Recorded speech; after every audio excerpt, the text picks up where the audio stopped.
Since the very first trailer in Breath of the Wild, we've been plagued by the question of who the dead, decaying figure being held down by the green arm is. It seems obvious that it's Ganon, what with the long red hair, the Gerudo earrings, and the general spookiness, but how did he end up there? Why is he being held down by this green hand, and why did he still have some life force that was able to take over when the hand was removed? More importantly, what Ganon is this? Is this an incarnation we've met before, or a whole new Ganon? Could the wild theories be true, and the Ganon that we see in the trailer is actually a heroic Ganon? Could it be that the ancient hero that we see in the tapestry is actually Ganon? Well, today, joined by fellow Zelda tuber Brasscoin, I'm going to talk about it. Hello everyone, I'm Brasscoin, fellow Zelda content creator and theorist, and I'm excited to be working with Nehru on this video. If you've seen Nehru's most recent videos on Breath of the Wild, be it the 2 on Zelda or the 1 on the Master Sword, this video will have a somewhat different format. We'll be focusing on 2 theories this time, focusing on which Ganon this might be and what his role might be in the game. Without further ado, I'm Brasscoin, and it is about time for us to get started. First, let's talk about whether this figure is Ganon or not. It seems fairly obvious that it is, but it might surprise you to learn there is a firm camp of people who believe it is not. Of course, we have plenty of evidence leaning towards the idea that he is Ganondorf. Take, for example, his long red hair. It is an extremely similar red to what we've seen in the hair of a lot of previous Ganon incarnations. Also, we need to consider the fact that he is wearing Gerudo jewelry. We see the Gerudo crest upon his arm jewelry as well as his cape or robe. Ganon is reliably Gerudo, so it becomes hard to believe that this evil figure with red hair and Gerudo dressing isn't Ganon. Gerudo males are only born once every 100 years, and that child often turns out to be Ganon. Not to mention that this figure is physically imposing, far bigger than an average Hylian or even Gerudo, which is also a classic trait of Ganon. So all the signs seem to point towards it being Ganon. Of course, this is all stuff you've likely heard in other videos by now, so let's make it interesting. Which Ganon is it? There is a lot of belief that we might be looking at the far future remains of Ganondorf from Twilight Princess. Of course, in that game we see him get killed, skewered through the belly, and his neck snapped by Zant. But death hardly ever actually means anything for the King of the Gerudo, so it wouldn't be very surprising if he found a way to defy death and return to Hyrule. But why do people believe that he may be Twilight Princess's Ganondorf specifically? Well, there are a few reasons. First, the only previous Ganondorf mentioned by the now good-aligned Gerudo was Ocarina of Time's Ganondorf, who is very much the same Ganondorf we face in Twilight Princess. They speak of him in such a way that hints that he was the last Ganondorf to lead the tribe to evil. Which checks out since the only other game in Twilight Princess's timeline, Four Swords Adventures, sees the Gerudo kick their Ganon out before he has the chance to lead. He's also sealed in the Four Swords, so he can't even really be reincarnated. The Ganon in the Decline timeline doesn't really lead Gerudo anymore, and while it could potentially be Wind Waker's Ganondorf, there are some compelling arguments to be made for Twilight Princess's iteration. This compelling evidence is that he looks a lot like Twilight Princess Ganondorf. There are a couple of things of particular note. First, the headpiece they both wear. Obviously, the piece itself is different between the two, but in both instances there is a bright yellow jewel in the exact same place. As well, the green hand seems to be blocking Malice that is escaping from a wound in the exact place where Ganondorf was pierced with the Master Sword in Twilight Princess. There are some other small things like their teeth having sharp canines in the same place, but the headpiece and the gem are the strongest arguments, and we find this argument to be reasonably compelling. It begs the question of why he is dressed so differently to what we last see him like in Twilight Princess, but that can be pretty easily explained by gesturing to real-world medieval burial customs, which often dress the dead in cultural clothes before burying them. Now let's get to the theory most of you probably clicked on this video for.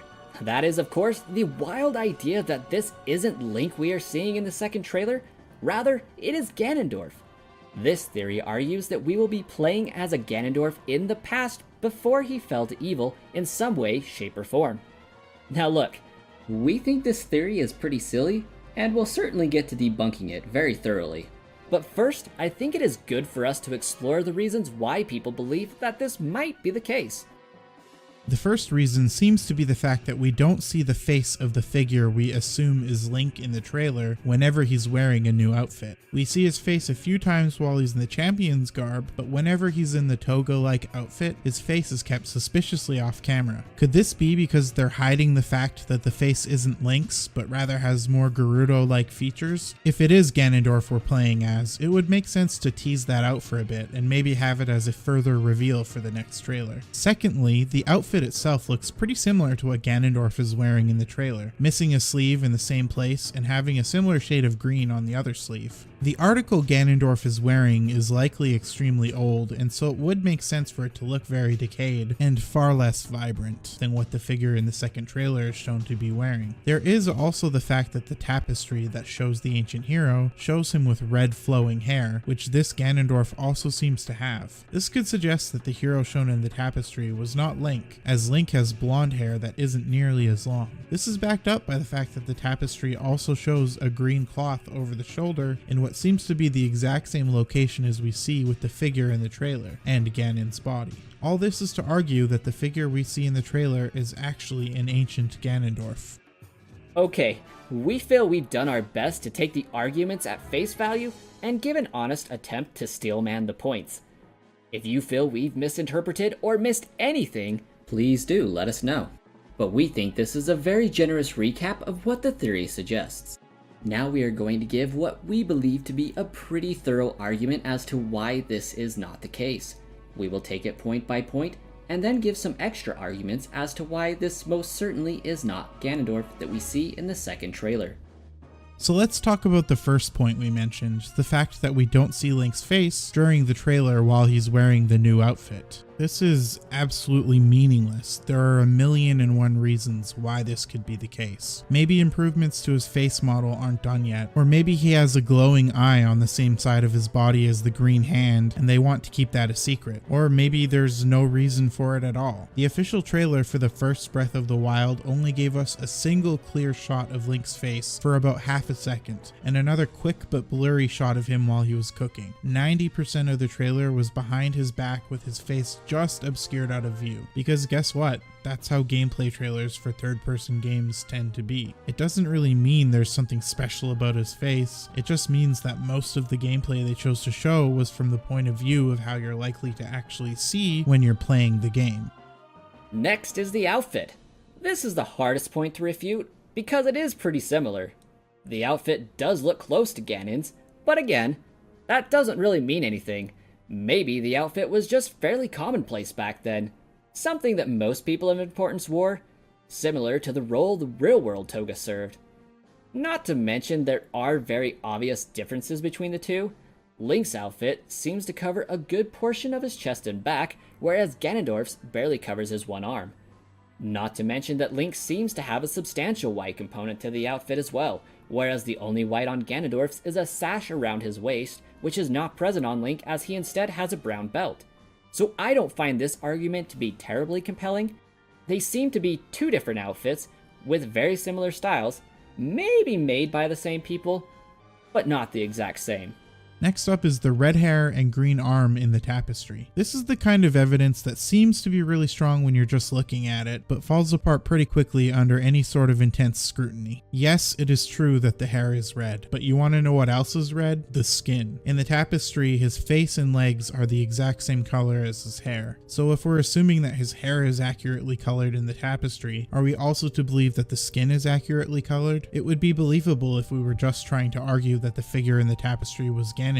After all, he is a Gerudo and they have darker skin, so it would make sense that the red symbolized the darker Gerudo skin. But here's the thing, we get a really good look at the skin color of the figure in the trailer, and he's as pale as ever. There is nothing remotely red or Gerudo about his skin. He is very clearly the same skin color as Breath of the Wild's Link. So the only way that you can make the tapestry make sense is by being picky and choosy about what you consider correct about what the tapestry shows, and that obviously makes the entire argument fall apart. So we've shown that the face not being shown is pretty standard practice for trailers. The outfit isn't really the same, and the hair color in the tapestry is meaningless. But we can point out a lot more on top of that. Like we mentioned, the figure in the trailer very much does not have Gerudo skin. But it goes further. We can see that Ganon in the trailer has rounded ears like he always does, whereas the Link in the new outfit has the exact same long ears that he always has. Link does have metalwork adorned on him via his arm, but no Gerudo symbolism to be seen despite Ganondorf being covered in it. Plus, I just want you to be honest with yourself. Look at him. He looks like Link. He's short, blonde, has pierced ears. He looks identical to Link from behind with his hair down. Do you think that if Nintendo finally gives us the chance to play as somebody other than Link and picks Ganondorf of all people, that they'd just make him look exactly like Link? A Ganondorf incarnation that is short with white skin and blonde hair? Man, I hope that isn't true because I find that idea kind of awful. Why would anyone want a Ganondorf incarnation that's just Link but slightly different? That seems really silly to me. Thankfully, I think this theory stands absolutely no chance of being true. But what do you think? Am I wrong and I'm missing something crucial that explains how this could be Ganondorf? Or do you agree with the first theory and believe that we're looking at the same Ganondorf from Ocarina of Time and Twilight Princess? Let me know in the comments down below. And a huge thanks to Brasscoin for helping with the video. Be sure to go subscribe to him, channel link in the description. Thanks for watching, and as always, stay safe out there. You definitely want to stay away from any spooky caves, but you also want to keep an eye to the sky to make sure you aren't splattered by any skydiving links, because it's dangerous to go alone.